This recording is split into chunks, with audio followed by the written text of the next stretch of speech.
All right. And we're back. Yay! Yay! Okay, we're talking about the film Mouthpiece. There's the poster. My name is Analea Boki from First Weekend Club, and instead of doing a Canadian film forecast, we're coming to you live with Patricia Rozema, Amy Nostbakken, and Norah Sadava. Norah Sadava. Sorry. That's okay. Norah Sadava. I said it right last time. Okay, so writer, actors, director extraordinaire, writer, producer, groundbreaking filmmaker, Canadian. I heard the mermaid singing Mansfield Park. Yes. I wrote Great Gardens. What else have I done? Into the Forest. When Night is Falling. Into the Forest with Ellen Page and Rachel Wood. Anyway, Okay, and if you don't know any of Patricia, White something? White Room. and if you don't know nobody's seen. if you don't know any of Patricia Rozema's films, please go and Google and find out and watch them because they're amazing. And we're going to talk about Mouthpiece. How did you discover their play? I had heard about it. My daughter was interning at Knightwood, which supported them and the creation of that play, and she said, see it. I saw it. I loved it. I loved that two people played one. That made a lot of sense to me emotionally because I always feel kind of like I'm two people, or three or four, but at least two. So that was really attractive to me to see that done, but it was also funny and smart and really, like honest and real. So I happened to be in conversation with Alex Hedison, whose partner is Jodie Foster, and they were in town shooting Black Mirror, and so they said, what should we do? And I said, go to this restaurant, this gallery. Oh, why don't you go to this piece of theater? You'll never see anything like that. They got them tickets, they went. These guys didn't know that they were in the audience. And then they went backstage to say hi, and then we fell on the floor and had our brains explode. I guess so. And we talked to them for a while, and they were very generous and lovely. And then they invited us for brunch, and we went and hung out with them. And when we went for brunch, we were already talking about the film, though. I remember, right? No. Are you sure? Who was it? We were. But then yeah, I do remember at brunch we were talking about. Anyway, so we talked about the That film was for a sure. few weeks since. Remember, I got a Right. call. It was like Beverly Hills calling. Oh yeah. Hello. But so they offered very generously to bring us to LA to perform the play for a bunch of influencers and their friends. Basically, Amazing. for 2 nights they put on this play, our play, and flew us there, and we just got to do it for all their close friends. And how long had you been doing the play at that point in time? 2-3 years? Oh, yes. So 3 years of performing the play, Yeah. Mouthpiece. Yeah. Yep. But then in the meantime, when we had met Jodie Foster, we wanted to find out who had sent her. We asked Knightwood, they told us it was Patricia. We didn't know Patricia, so we said, can we take you out for coffee? We'd love to thank you for sending Jodie Foster to our play. We thought it would just be a coffee and a thank you. And then we sat down, and within about 5 minutes, she was like, let's make a movie together of your play. And neither Amy or I had ever been in a film, and neither of us had the intention of working in film. But we said, yeah, okay. And It was kind of an impulse, now that I think about it. It's just like, you know what, something in this voice. Like, I just think voice. And I met these two, and they seemed honest and smart, and I just, I didn't go to that coffee thinking that I was going to say, let's make a film. Really? Oh wow! Oh wow! That's Just in wild. the moment. So, looking, or now that you have sort of perspective on all your work, do you think there's some things that spoke to you specifically that follows a thread? Is there like some? Well, female voices, obviously, that's Yeah. something, like most male filmmakers do male voices, so it's not unusual, but that definitely resonated. The idea of a mother dying. My mother died when I was about these guys' age, so that meant something to me. And I am a mother, so that meant something to me. But the humor of it was really pleasing. The music, this a cappella music, I love. I just love the voice, human voice in harmony. Their voices are beautiful. It's on Spotify, by the way, the soundtrack, if you want to hear it. What else? I do remember like after we made the movie, I remembered that in Mansfield Park, in a Jane Austen movie I'd made, there was a moment where all of the characters, just very, 10 characters on screen, just very naturalistically slip into perfect reverie at the same time. And I didn't know why I liked that so much, but I did it anyway. And then they all slipped out of reverie at the same time. So there's something about that heightened moment of simultaneity, but that's still really real. That's is thrilling to me. I love it in dance. I mean, I love, when people dance at the same time. It's like pleasing. I don't know why. I guess it reveals mastery, but it's also...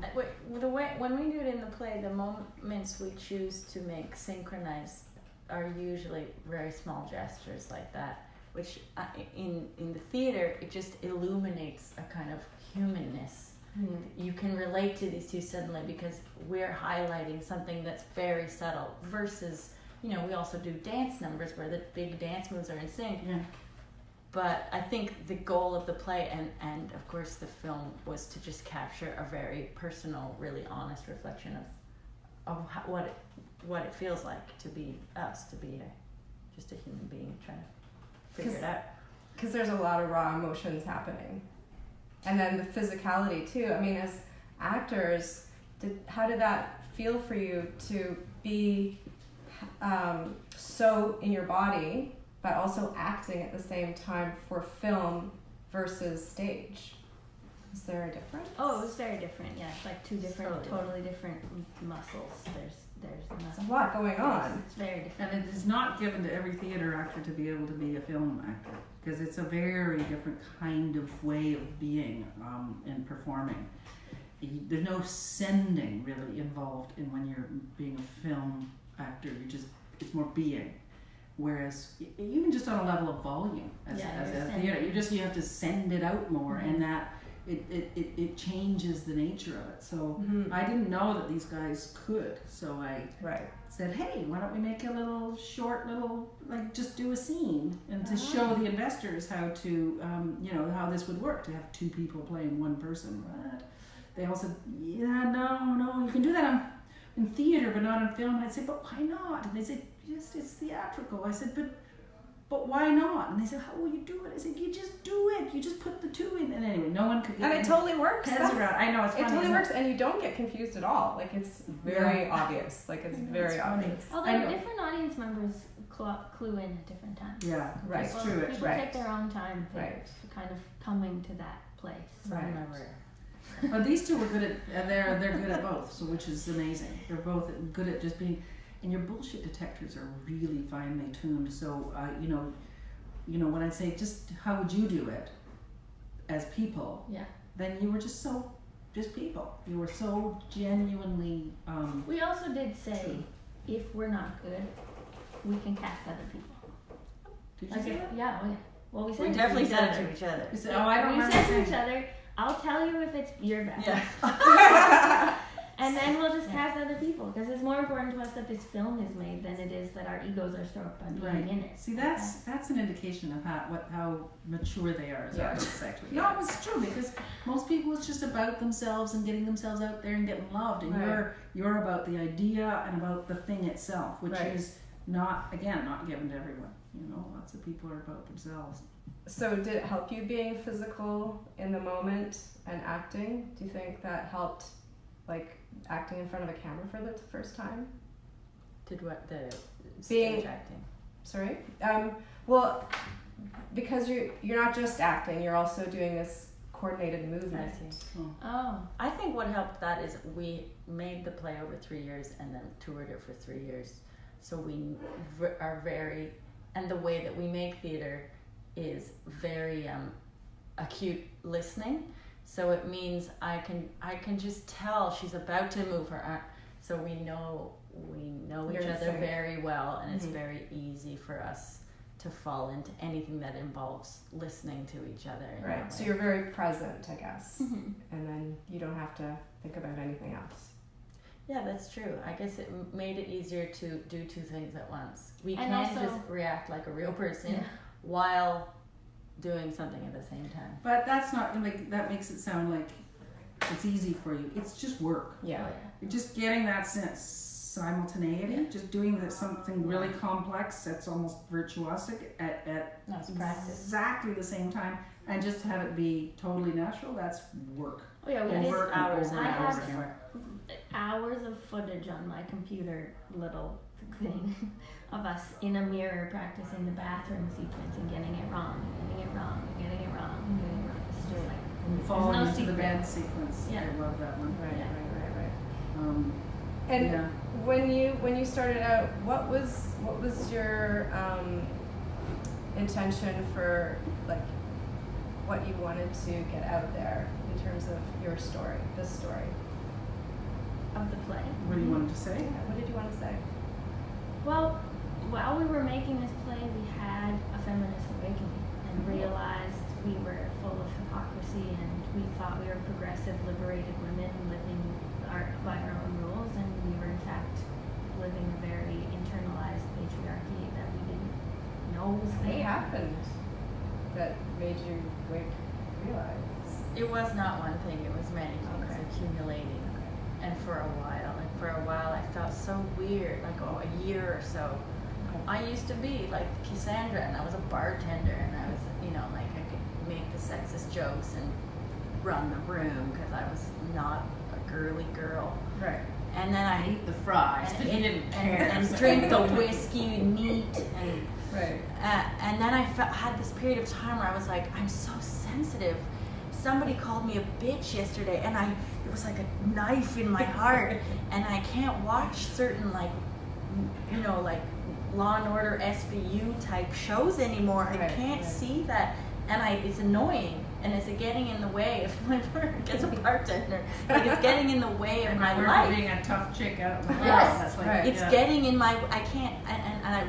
The voices in my head was going, please don't call me a bitch. But I would never admit to that, Right, right. And then, but that was how I was feeling. But then there was an accumulation of triggers.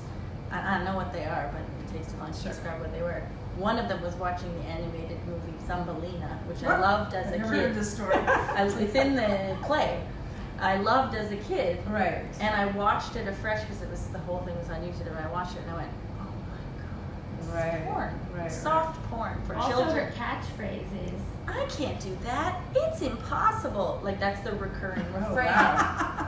Just what young girls And need then to hear. Prince comes, swoops in, and anyway, that's Wow. why we tell that fairy tale in the film is Beauty and the Beast.